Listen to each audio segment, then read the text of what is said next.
यानंतर विपुल भंडारे हे आपले मनोगत व्यक्त करतील। शिवसेना युवा नेता विपुल भंडारे।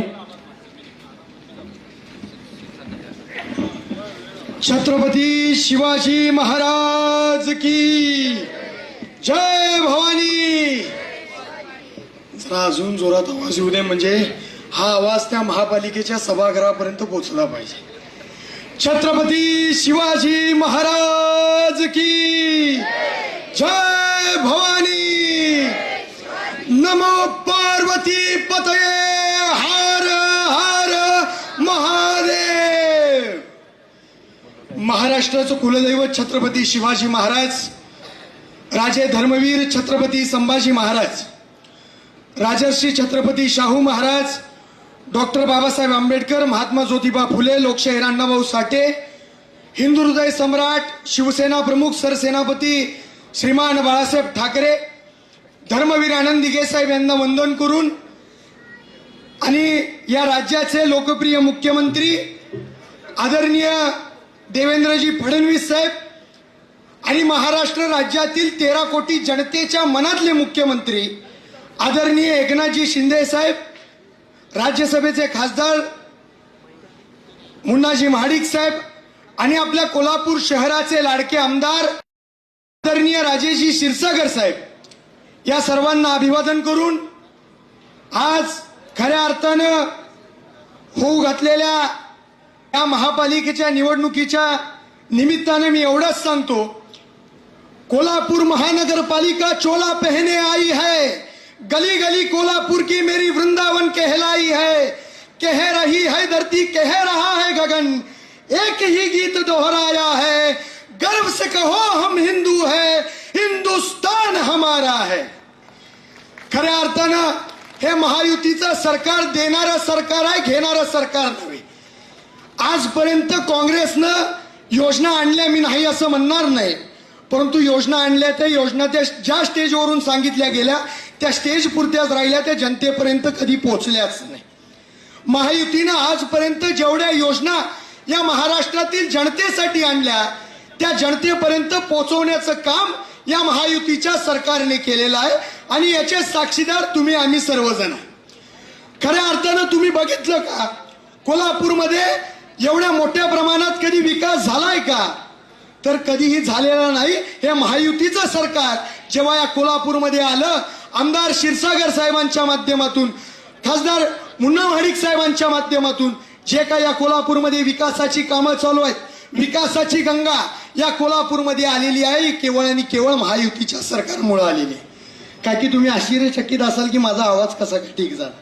येता येता मंदिरातनं जाऊन आलो, म्हणलं देवा माझा घसा तुझ्या हातात घे, कसं काय बोलायचं, कसं काय माणसांना सांगायचं, तू मला स्पर्श कर, तूच सांग कसं बोलायचं। म्हणलं राम बोलो भाई राम, बजा दिया काम म्हणायचं आणि जायचं आणि सभा गाजवून यायचं।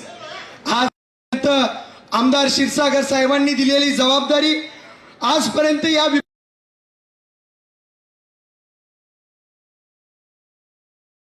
महायुतीची प्रत्येक सभा गाजवण्यासाठी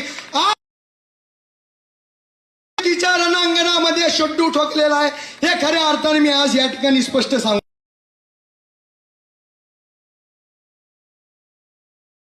भाग, सपाट भाग आणि शेती औद्योगिक शहराचा भाग, खऱ्या अर्थानं आज जरासं वाचून सांगतोय कारण की प्रॅक्टिस काय झालेली नाही। विधानसभेनंतर आज व्यासपीठावरती बोलायला मिळाले, त्यामुळे काय चूक भूल झाली बोलण्यात, परंतु जे काही मनातल्या भावना, ज्या काही महायुतीच्या भावना आहेत त्या तुमच्यापर्यंत नक्की पोहोचल्या जातील। खऱ्या अर्थानं सांगतो, डोंगराळ भाग जो होता तो म्हणतोय की आम्हाला रस्ते हवेत, आम्हाला दवाखाने हवेत, शेतीप्रधान भाग म्हणायचा आम्हाला पाणी हवंय, आम्हाला वीज हवंय, आम्हाला शेतमाल हवाय, आणि शहरी भाग म्हणायचा की आम्हाला रोजगार हवाय, आम्हाला उद्योग हवाय, आम्हाला सुविधा हवाय। प्रत्येक भागाची आपापल्या ताकदीवर लढत होते, परंतु पूर्ण प्रदेश पुढे जात नव्हता। याचं कारण एक होतं की त्यांच्यात एकी नव्हती। एके वेळी असंच झालं, त्या प्रदेशावरती दुष्काळ पडला, तिन्ही प्रदेशाची, त्या प्रदेशातील जे 3 भाग होते तिन्ही भागाची माणसं एकत्र आली, तिघांचे विचार काही जुळत नव्हते, परंतु ह्या प्रदेशाला पुढे नेण्यासाठी, दुष्काळातनं बाहेर काढण्यासाठी कुठे ना कुठेतरी आपल्याला एकत्र येणं गरजेचं होतं. त्यासाठी सर्व माणसं त्या प्रदेशातील एकत्र आलीत, लोकांमध्ये नाराजी वाढली, विश्वास कमी होऊ लागला. तेव्हा त्या प्रदेशातील अनुभवी नेते, तरुण कार्यकर्ते, ज्येष्ठ नागरिक एकत्र बसले, चर्चा झाली, वाद झाला, मतभेद झाले, परंतु त्यातून काही तोडगा निघाला नाही. त्यानंतर त्या प्रदेशातील एका माणसानं क्रांतिकारी उठाव केला आणि त्या क्रांतिकारी उठावानंतर त्या सगळ्यांचे विचार वेगळे असू शकतात, सगळ्यांचे विचार वेगळे असू शकतात, सगळ्यांचे रस्ते वेगळे असू शकतात, परंतु राष्ट्रहित आणि जनतेचा विकास आणि जनतेच्या विकासाचं धोरण हे प्रत्येकाचं एक असेल तर एकमत कुठेतरी होऊ शकतं. गावाचा कुठेतरी विकास होऊ शकतो, प्रदेश कुठेतरी त्या दुष्काळातनं बाहेर पडू शकतो, दुष्काळग्रस्तातून आपला प्रदेश बाहेर निघू शकतो. अशी त्या एका माणसानं आरोळी दिली. त्या क्षणी एक नवीन विचार जन्माला आला. कोणी मोठा कोणी लहान हा हिशोब बाजूला सरला गेला. कोणी ह्या पक्षाचं कोणी त्या पक्षाचं, सर्व विचार बाजूला केले गेले. त्यानंतर कोणताही स्वार्थ नाही, कोणताही अहंकार नाही, फक्त जनतेचा विकास आणि या जनतेला कसं पुढे नेता येईल, कसे जनतेचे हात बळकट करता येतील, कसे बहिणींचे हात बळकट करता येतील, कसे भावांचे हात बळकट करता येतील, या दृष्टीने त्यांचे प्रयत्न चालू राहिले. आणि त्यानंतर फक्त त्यांचं एक ध्येय ठरलं, जनतेचा विकास, प्रदेशाची प्रगती आणि भविष्यासाठी मजबूत पायाभरणी. आणि त्यानंतर तीन वेगवेगळ्या प्रवाह एकत्र आले, एक महान प्रवाह तयार झाला आणि त्या महान प्रवाहाचं नाव होतं महायुती. आणि ज्या माणसानं हा क्रांतिकारी उठाव या महाराष्ट्रामध्ये केला, त्या प्रदेशामध्ये केला, त्या माणसाचं नाव म्हणजे एकनाथ संभाजी शिंदे. या माणसानं सर्व 18 पगड जाती जमातीच्या सर्व लोकांना आपल्या मायपोटाशी घेतलं, गाडून टाकले सगळे मतभेद, गाडून टाकले सगळ्या जातीभेदी. फक्त माणुसकी या धर्मामुळे पुढे आले, माणुसकीचा धर्म पुढे घेऊन गेले. आणि त्यानंतर या महाराष्ट्रामध्ये अगदी सर्वांच्या साक्षीनं महाराष्ट्रामध्ये विकास होऊ लागला. लाडक्या बहिणींचे हात बळकट झाले, लाडक्या भावांचे हात बळकट झाले, शेतकऱ्यांची कर्जमाफी झाली. आणि प्रामुख्यानं जो कोल्हापूरचा इतके वर्ष विकास रखडलेला होता तो विकास झाला. तीन वेगवेगळे प्रवाह एकत्र आल्यानंतर त्यानंतर बदल दिसू लागले. डोंगरात रस्ते झाले, शेतात पाणी पोचलं, शहरात उद्योग उभे राहिले. लोकांना जाणवलं एकट्याने ओरडल्यानंतर आवाज येतो, परंतु सर्वांनी एकत्र आल्यानंतर इतिहास घडतो.